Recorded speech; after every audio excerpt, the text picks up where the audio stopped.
కొంతమంది బీఆర్ఎస్వి ఓయికి సంబంధించిన నాయకులు అయితే ఈరోజు పోస్ట్ ఆఫీస్ వద్ద ఏదైతే బీఆర్ఎస్ కాంగ్రెస్ సంబంధించిన విప్ ఎమ్మెల్యే ఆయనకు ఒక ఏదైతే టాబ్లెట్స్ కావచ్చు, అదేవిధంగా పినాయిల్స్ పంపిస్తామని అయితే పోస్ట్ ఆఫీస్ రావడం జరిగింది. వాస్తవంగా మరి ఎందుకు వచ్చారు, ఎవరికి పంపించదలుచుకున్నారు అనే విషయాలపై మనమైతే మాట్లాడే ప్రయత్నం చేద్దాం. మనతో పాటు అయితే విజయరావు ఉన్నారు.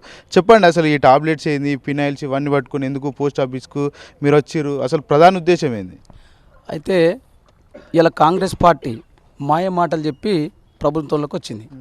చిల్లర బొల్లర మాటలు చెప్పి ప్రభుత్వంలోకి వచ్చిన పార్టీ కాంగ్రెస్ పార్టీ. ప్రజలకు హామీలు ఇచ్చి నెరవేర్చిన పార్టీ కాంగ్రెస్ పార్టీ. ఇలా మూసీ నదిని ప్రక్షాళన మీద 100 కోట్లు సంపాదించుకునేది కాంగ్రెస్ పార్టీ. కమిషన్లకు వచ్చింది రేవంత్ రెడ్డి. నేను ఏమంటున్నా అంటే, నిన్న కవితక్క మీద మాట్లాడిన మాటలు ఒక మహిళ అనేది చూడకుండా చిల్లర బొల్లర మాటలు మాట్లాడుతుండ్రు. వాళ్ళ ఇంట్లో ఆడవాళ్ళు ఉన్నారు, ఈ సమాజంలో ఆడవాళ్ళు ఉన్నారు, తెలంగాణ రాష్ట్రంలో ఆడవాళ్ళు ఉన్నారు. మహిళలను గౌరవించడం అని చెప్పి ఈ సందర్భంగా ఈ ప్రోగ్రాం చేయడం జరిగింది. మహిళలను గౌరవించాలి.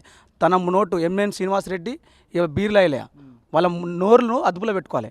వాళ్ళను అదుపులో పెట్టుకోవడం మానసిక స్థితి బాగలేదు వాళ్ళకు. అసలు ఏం మాట్లాడుతుర్రు, ఎట్లా మాట్లాడుతుర్రు, ఏం మాట్లాడాలి, రాజకీయంగా ఏది ఉపయోగపడుతుంది, ఏది రాజకీయంగా ఉపయోగపడితే దానికి ఆయనకు మంత్రి పదవితోనే ఆశ మీద విప్పు మీద ఆయనే బీర్లైలే ఉన్నాడు. ఇలా నేను ఎందుకు మాట్లాడుతున్నంటే, మాయ మాటలు చెప్పే మాటలు ఆయనకు నోరు అంటే మానసిక స్థితి బాగలేదు. ఫస్ట్ ఆఫ్ ఆల్ తనకు అందుకే ఏం చేసినాము, మేము ట్యాబ్లెట్లు కొనుక్కొచ్చి ఆయన ఇంటికి పోస్ట్ చేస్తున్నాం. దేనికి? ఫస్ట్ రికవరీ ఎందుకు, ఏం మాట్లాడాలో తెలవాలి, ఎట్లా మాట్లాడో తెలవాలి, ఎవరి గురించి మాట్లాడో తెలవాలి, మహిళలను ఎట్లా గుర్తించాలనే విషయాన్ని తనకు అవగాహన ఉండాలంటే ఏంటిది, మీరు ఏం చేస్తున్నారని మీరు అడిగి క్వశ్చన్ చేశారు. నిజంగా ఏం చేస్తున్నాం అంటే, మానసిక స్థితి బాగలేదు వాళ్ళిద్దరిది. ఫస్ట్ వాళ్ళను మెంటల్ హాస్పిటల్ ఎర్రగడ్డ హాస్పిటల్కి తీసుకుపోవాలి. ఫస్ట్ అక్కడ తీసుకుపోవాలనే ముందు, అక్కడ తీసుకుపోవాలంటే ఏం చేయాలి, మినిమము స్ట్రెంత్ అని ఉండాలి వాళ్ళకు. అంటే ఏడిపోతున్న ఐడియా ఉండాలి. ఏడిపోతున్న ఐడియా ఉండడానికి కోసమని మేము ఒక డాక్టర్తో మాట్లాడి, ఏ టాబ్లెట్స్ అయితే కొంచెం మన రికవర్ ఉంటాడు, ఎట్లయితే ఆయన ఆరోగ్యం కాపాడుకోవాలి, మనము ఈ ప్రభుత్వంలోకి వచ్చిండు ఆయన, ఎట్లయితే ఆయన ఆరోగ్యం కాపాడితే బాగుంటుందన్న దిశగా మేము డాక్టర్ను మాట్లాడి, ఆయనకు కనీసం ఎర్రగడ్డకు పోవడానికి, మెంటల్ హాస్పిటల్ పోవడానికి కూడా ఆయన ఎటు పోవాలని తెలియని స్థితిలో ఉన్నాడు. కాబట్టి అడిగి పోవాలంటే మేము టాబ్లెట్లు కొనిస్తే కనీసం ఆయనను బతికించుకునే గుణం అవుతాం మనం. ఇంకొకసారి ఇట్లా ఆడవాళ్ళ మీద మాట్లాడొద్దు, మహిళలను గౌరవించాలనే సంగతి గుర్తు చేయడానికి, ఇలా ఆయనకు పంపడానికి నోర్లు ఫినాయిల్తో కడగాలి. వాళ్ళిద్దరు నోర్లు, కాంగ్రెస్ పార్టీ నోర్లనైనా వాళ్ళిద్దరు నోరున మహిళలను గౌరవించాలి. వాళ్ళకి టాబ్లెట్ ఇచ్చి మానసికంగా వాళ్ళని స్ట్రెంథన్ చేసి మంచి మాట్లాడాలి, గౌరవించాలి. అరే నేను ఇట్లా మాట్లాడొద్దు, ఆడవాళ్ళంటే ఇట్లా గౌరవించాలనే స్థితిని రావడానికి కోసమే ఈ ప్రోగ్రాం చేస్తున్నాం. అంటే మీ ప్రధాన ప్రతిపక్షంలో ఉన్నటువంటి పార్టీ నాయకులు ఎవరైతే ఉన్నారో, గతంలో మహిళను చిన్న వాక్యాలు అన్నందుకే ఆ రోజు ఏదైతే మహిళా కమిషన్ మొత్తం కూడా కేటీఆర్ పిలిపించుకొని విచారణ చేసింది. మరి ఈరోజు కవితను అంత మాట అన్నా కూడా పట్టించుకునే దాఖలాలు ఏమన్నా ఆ విషయంలో ఉన్నాయనుకోవచ్చా? ఎట్లా నాకు అర్థం కాలే. గతంలో ఏదైతే కేటీఆర్ చేసిన వాక్యాలు, బస్సు ప్రయాణంలో మహిళలు తూగండి ఏమని వేసుకోండి అన్న నేపథ్యంలో మహిళా కమిషన్ అయితే వాళ్ళను ఏదైతే కేటీఆర్ పిలిచి విచారణ కొనసాగించింది. మరి కవితను ఏదైతే బీర్లాయలే అన్నాడు అంటున్నారు కదా, ఆ విషయంలో ఏమన్నా మహిళా కమిషన్ సంప్రదించే ప్రయత్నం అనేది? మేము కంపల్సరీ మహిళల పట్ల, ఇలా కాంగ్రెస్ పార్టీ మహిళల పట్ల గౌరవం లేదు. ఇలా అభివృద్ధి అనేది కాంగ్రెస్ పార్టీ రేవంత్ రెడ్డి గారు అభివృద్ధి చేయాలి. ఇలా కేసీఆర్ని ఆనవాళ్ళే తుడిపేస్తా, మలిపేస్తా, తీసేస్తా, ఆయన లేకుంటే చేస్తా అని మాట్లాడుతుండే ఎవరు? రేవంత్ రెడ్డి గారు. నిజంగా ఆయన స్థాయి ఏంది? మా దాంట్లో జడ్పీటీసీగా పనిచేసి టికెట్ ఇవ్వాలి అడిగినోడు. సరే, అవకాశం గాశారం బాగుందంటే జనం ఏదో వేసిరు, జరిగిపోయింది. నేను దాని గురించి మాట్లాడతలేను. రేవంత్ రెడ్డి స్థితి కూడా బాగలేదు. లక్కీ లాటరీ తీస్తే డ్రా సిస్టమ్ ఉంటుంది. డ్రాలా ఇట్లా అందరు చిట్టీలు వేసి మనం బట్టలు కొంటాం. బిగ్ బజార్ పోయి బట్టలు కొన్నాం అనుకో, అందులో రాసిపోండి అని చెప్పాడు. ఆ డ్రాలో వెళ్ళినాడే రేవంత్ రెడ్డి. కాబట్టి ఇలా అభివృద్ధి కోసము, ప్రజల కోసం, తెలంగాణ రాష్ట్ర ప్రజల కోసం కొట్లాడతలేడు ఆయనే.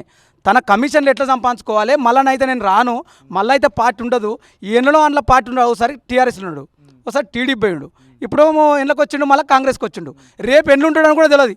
అది కాంగ్రెస్ పార్టీ కూడా తెలుసు. ఎటుపోతాడు, ఏడుంటాడు, ఈ బుడుబుంగ లేచం ఎత్తాడు, ఆ బుడుబుంగ లెక్క మునుగుతాడు, లేస్తాడు, ఈ మనిషి ఏడుంటాడు అని కాంగ్రెస్ పార్టీకి తెలియదు. కాబట్టి ఆయన ఉన్నంతసేపు కాపాడుకొని, ఎట్లయితే డబ్బులు సంపాదించుకొని పోవాలని మీరు అబ్జర్వ్ చేయాలి. మీరు ఇలా మీడియా అయినా ప్రజలైనా అర్థం చేసుకోవాల్సింది ఏంటంటే, నిజంగా వచ్చిన కాంచెల్లి ఒక కేసీఆర్ని తిట్టడమే, కేసీఆర్ కుటుంబాన్ని తిట్టడమే రాజకీయంగా ఎజెండా పెట్టుకున్నాడు. ఇలా ప్రజల గురించి కానీ, ప్రజల సమస్యల గురించి కానీ, ప్రజల బాగోగుల గురించి కానీ, ఇలా ఎడ్యుకేషన్ డిపార్ట్మెంట్ ఉంది, ఎడ్యుకేషన్ చూసుకోవట్లే, యూనివర్సిటీ పరిశీలన చేయట్లే, ఇలా హెల్త్ డిపార్ట్మెంట్ ఉంది, దాని గురించి పట్టించుకోవట్లే. ఇలా ప్రతి హాస్పిటల్ పోతే ఎంత దౌర్భాగ్యంగా ఉన్నాయంటే పరిస్థితులు. వాళ్ళు మెడికల్ షాప్లలో వాళ్ళు టాబ్లెట్స్ మేము కొనుక్కొచ్చుకున్నాం. ఇప్పుడు మేము ఎందుకు కొనుక్కొచ్చుకున్నాము? నిజంగా ఎక్కడ దొరకాయి మెంటల్ హాస్పిటల్ అంటే చాలా ఇంపార్టెంట్గా తీసుకుపోయి ఇవ్వాలి. ఎట్లా పడితే అట్లా మరి చచ్చిపోతాడు కాబట్టి కాపాడుకోవాలి. కానీ ఆయనకు మంచి తెలవాలి. ఏం తెలవాలి? మహిళల పట్ల గౌరవం తెలవాలని చెప్పి మేము చేసుకుంటున్నాం. ఇది ఇప్పుడు తెలంగాణ తల్లి విగ్రహం ఏదైతే కేసీఆర్ స్థాపించినటువంటి విగ్రహం ఏదైతుందో కవితలాగానే ఉన్నదని చెప్తున్నారు కాంగ్రెస్ నాయకులు. ఇంతవరకు నిజం అంటారు. పచ్చకల్లోకి లోకమంతా పచ్చ కనపడ్డట్టు మరి మాకు కూడా ఇప్పుడు పెట్టిన తెలంగాణ విగ్రహాల రూపాలలో వాళ్ళ భార్యలా కొంతమంది సోషల్ మీడియాలో పెడుతురు. కొంతమంది ఆమె పేరు ఏదో తారా చౌదరో ఏదో సంథింగ్ ఆమె పేరు కొంతమంది పెడుతురు. అది ప్రభుత్వాలు మారినప్పుడల్లా అది పద్ధతి అయినటువంటి విషయం కాదు. కేసీఆర్ గారు కూడా దాన్ని తీవ్రంగా ఖండించారు. విగ్రహాలు పెట్టడం అనేది మన త్యాగాలకై సంబంధించినటువంటి ప్రతీక. అది నువ్వేదో ఆకారాలు మార్చి ఆ సెక్రటరియట్ నేను కట్టలేదని దేశం మొత్తం చెప్తున్నాను, దాని ముందు విగ్రహం పెట్టక నువ్వు కట్టినట్టు అయిపోతుంది. చరిత్రను అంత ఇమీడియట్లీగా చరిత్రను నువ్వు నిర్మించలేవు. చరిత్ర అనేది హిస్టారికల్గా మనం గుర్తించి పోరాటాలు చేసి త్యాగాలు చేస్తే తెలంగాణ వచ్చింది. నువ్వు ఏడ కూడా పూచిక పుల్ల కూడా ఎత్తలేదు కాబట్టి నీ పచ్చకళ్ళకు కనపడ్డట్టు మాకేం అవసరం లేదు. అది రేపు ఖచ్చితంగా కేసీఆర్ గారు వస్తారు, దాన్ని తీసుకుపోయి గాంధీ భవన్లో పెడతాము. 10 ఏళ్ల కాలం పాటు కూడా అధికారికంగా ఎక్కడ కూడా తెలంగాణ తల్లి విగ్రహాన్ని పెట్టలేదు. మేము అధికారంలోకి వచ్చిన వెంటనే ఎవరైతే ప్రజలు కోరుకునే విధంగా తెలంగాణ తల్లి విగ్రహాన్ని పెట్టినామని వాళ్ళు చెప్తున్నారు. దానికి మీరు ఎలాంటి కౌంటర్ ఇస్తారు? అది హాఫ్ నాలెడ్జ్ వాళ్ళు మాట్లాడే మాటలు. ఇవాళ నిన్న కూడా కేటీఆర్ గారు క్లియర్గా చెప్పిండు. ఎక్కడైతే అమరవీరుల చిహ్నానికి సంబంధించిన దాంట్లో తెలంగాణ తల్లి బంగారపు శోభమానంలో తెలంగాణ తల్లి విగ్రహం ఉంది. దాదాపు డాక్టర్ బిఆర్ అంబేద్కర్ గారి విగ్రహాలు ఎక్కడైతే ఉంటాయో అన్ని నియోజకవర్గాల వారికి కూడా తెలంగాణ తల్లి విగ్రహం ఉంది. అది ఫూలిష్గా వాళ్ళు మాట్లాడేది. వాళ్ళు ఉద్యమాలు లేరు కాబట్టి తెలంగాణ తల్లి విగ్రహానికి వేరే విగ్రహానికి తేడా వాళ్ళకి తెలియదు కాబట్టి, వాళ్ళకి అమరవీరుల స్తూపం అంటే తెలియదు కాబట్టి, వాళ్ళకి శ్రీకాంతాచార్యని గుర్తుపట్టరు కాబట్టి, యాదయ్యని గుర్తుపట్టరు కాబట్టి వాళ్ళకి తెలియదు. హాఫ్ నాలెడ్జ్ వాళ్ళు మాట్లాడే మాటలు పట్టించుకొని మేము చెప్పాల్సినటువంటిది కూడా అవసరం లేదు. మీకు కూడా తెలుసు అంటున్నారు కదా, మేము కవులకు కళాకారులకు సంస్థ స్థానం కల్పిస్తున్నాం. ఏడాది పాలనలోనే చాలామంది కవులను మేము ఆదుకున్నాం, ఆర్థికంగాను ఇంకో రకంగాను ఆదుకున్నాం అని చెప్తున్నారు. గత 10 ఏళ్ళు కూడా ఎవరిని కూడా పట్టించుకున్న దాఖలాలు లేవు. అట్లా ఉద్యమకారులను కూడా గాలికొదిలేసిందని కేసీఆర్ గాలికొదిలేసిందని అంటే అధికారుల పక్షంలో ఉన్నటువంటి నేతలు చెప్తున్నారు. ఆ సిగ్గుండాలి ఆ మాట మాట్లాడటానికి. ఇలా ఉస్మానియా యూనివర్సిటీ నుంచి విద్యార్థి నాయకులను ఎంపీలను చేశారు, ఎమ్మెల్యేలను చేశారు. జర్నలిస్ట్ ఫోరం నుంచి అల్లనారాయణ గారిని కూడా చైర్మన్ చేశారు. క్రాంతి కిరణ్ని ఎమ్మెల్యేని చేశారు. రసమయ బాలకిషన్ని ఎమ్మెల్యేని చేశారు. ఇట్లా ఒక్క విభాగం అని కాకుండా అన్ని విభాగాల నుంచి కూడా ఉద్యమకారుల నేపథ్యాన్ని గుర్తించింది బీఆర్ఎస్ పార్టీ. నువ్వు ఎవరికి చేసినావు? నీకు డబ్బా కొట్టినటువంటి ₹1 కోటి ఇచ్చి 300 గజల స్థలంగానే నువ్వు న్యాయం చేసినోడు అయిపోతావా? అసలు ఆ నేపథ్యము తెలంగాణ తల్లి విగ్రహానికి ఉండాల్సినటువంటి సంస్కృతి సాంప్రదాయాలు చిహ్నాలు వాటికి ఉన్నటువంటి చారిత్రాత్మక నేపథ్యం తెలియకుండా నువ్వు నోటికి వచ్చినట్టు మేమే ఇచ్చినామంటే ఎవరికి ఇచ్చినావు? నువ్వు ₹1 ఇవ్వగానే నువ్వు ప్రభుత్వం మొత్తం ప్రక్షాళన చేసి ఉద్యమకారులకు న్యాయం చేసినట్టు అవుతుందా?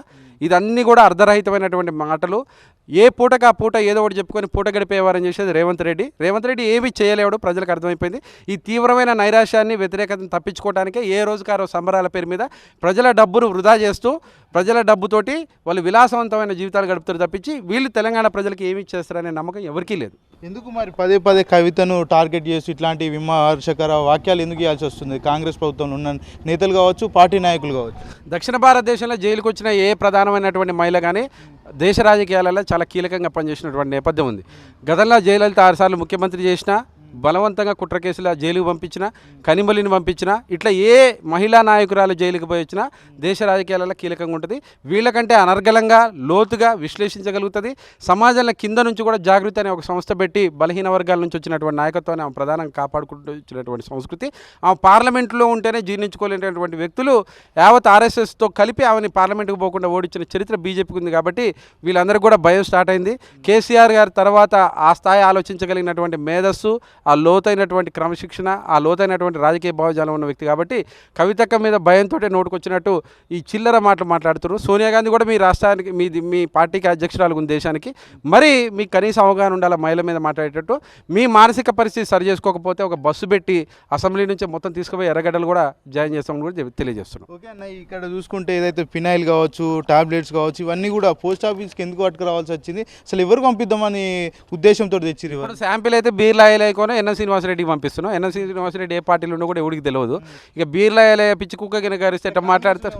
కాంగ్రెస్లో అదే ఉన్నాడని ఆయన అనుకుంటున్నాడు. కానీ మరి గూగుల్లో కూడా మేము వెతికితే 4 రకాల 5 రకాల పార్టీలు మారిండు ఆయన జిట్టా బాలకృష్ణారెడ్డి పార్టీలో ఉన్నాడు, అంతకుముందు బీజేపీలో ఉన్నాడు, ఇప్పుడు కాంగ్రెస్ అని మీరు అంటున్నారు. మరి అంతకుముందు ఎలా ఉండో కూడా ఆయన పేరు కూడా కవితక్కని విమర్శించే స్థాయి కానీ కవితక్కని విమర్శించే నేపథ్యం కానీ వీళ్ళకి లేదు.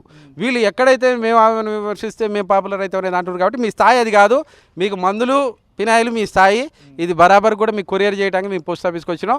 మీరు బ్రహ్మాండంగా మీ మానసిక పరిస్థితి బాగుండి ఇవన్నీ ఆయన మానసిక మెంటల్ స్టేటస్ అనేది ఆ డోస్ అనేది కొన్ని జరాని సింపుల్ అన్నీ ఉన్నాయి, అన్నీ సంబంధించినటువంటి ఆయన మానసిక పరిస్థితి గుర్తుపట్టడానికి ఏవైతే ఉన్నాయో పంపిస్తున్నాం. ఈడ కూడా తగ్గకపోతే ఎర్రగడ్డలు కూడా మాట్లాడతాం. మేమందరం పోయి ఎర్రగడ్డ డాక్టర్లు రిక్వెస్ట్ చేసినా వీళ్ళు మంచిగా ఎంతవరకు కూడా చేస్తున్నాం. చందాలు ప్రభుత్వ దాఖలు కూడా సరిగ్గా లేవంటున్నారు కదా. అందుకే మేము ఏం చేస్తున్నాం, మరి ప్రైవేట్ వేయాలంటే మళ్ళీ చందాలు వేయాలి, కానీ వీళ్ళ పేరు చెప్పి చందాలు ఇచ్చేటోళ్ళు కూడా ఎవడు ఉన్నాడు కాబట్టి మేమే మా తిప్పలు పడి ఎర్రగడ్డలోనే బతిలాడి ఏదైనా చేసే పరిస్థితి చేసుకొస్తాం.